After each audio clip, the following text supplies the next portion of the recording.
నేను అంటున్నా ఇవాళ ఐఎన్టీసీ వాళ్ళు ఎక్కడ ఎవరు వాళ్ళు? ఐఎన్టీసీ ఏ సంఘం వాళ్ళు? మొన్నటి వరకు ఏ సంఘం వాళ్ళు? అటువంటి ఆపోర్ట్ పెడతారు. రేపు ఇంకేదన్నా గవర్నమెంట్ వస్తే, రేపు కమ్యూనిస్ట్ పార్టీ గవర్నమెంట్లోకి వచ్చినా మన బోర్డు కూడా పెట్టుకుంటారు. వాళ్ళు మనకి నీతులు చెప్తారు.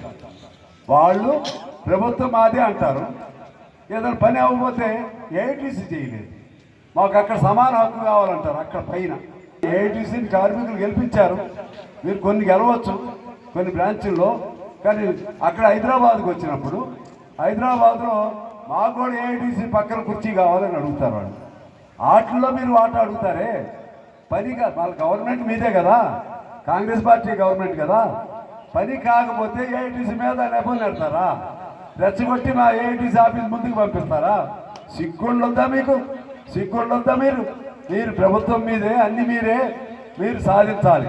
ఎందుకంటే మీలో అసలైనటువంటి ఆ పౌరుషం కలిగినటువంటి ఒకళ్ళిద్దరు ఉండొచ్చేమో, కానీ ఎందుకంటే అవకాశవాదులతో నిండిన సంఘం మీ సంఘం.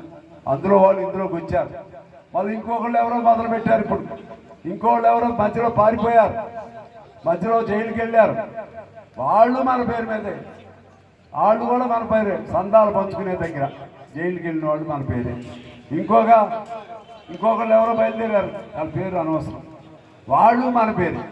నిన్నెవరో ఒక ఆయన నా పేరుతో ఇది ఇచ్చాడు. నేనంటే గెస్ట్ హౌస్ రానియకుండా చేశానంట.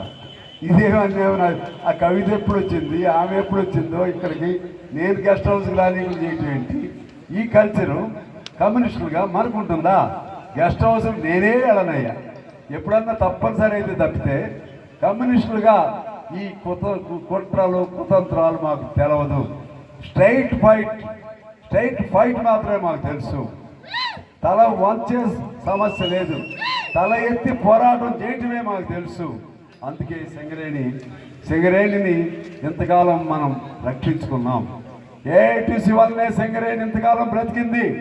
ఇవాళ ఆ సింగరేణిని మళ్ళీ అమ్మేయటానికి ప్రయత్నం చేస్తున్నారు. కాంట్రాక్టర్లకు అమ్మేయటానికి, కార్పొరేట్లకు అమ్మేయటానికి ప్రయత్నం చేస్తున్నారు. ఈ దశలో మళ్ళా మనం సింగరేణిని బతికించాలి. సింగరేణిని బతికించడం కోసం అన్ని రకాల సిద్ధంగా ఉండాలి. ఇవాళ మీరు కర్ర పట్టారంటే కర్రతో యుద్ధం చేయడానికి కాదు. అవసరం అనుకుంటే మా యువ సైన్యం ఉందని దానికి ఒక తార్కాణంగా మన కర్రతో తోడు ఎర్ర జెండా, ఈ ఎర్ర జెండా ఆధ్వర్యంలో మేము సింగరేణిని కాపాడుకుంటామని శపథం చేయడానికి మీరు అందరు ఇక్కడికి వచ్చారు. ఆ విధంగా సింగరేణిని మనం కాపాడుకోవాలి. సింగరేణి కార్మికులకు జరుగుతున్న అన్యాయాన్ని మనం కాపాడుకోవాలి.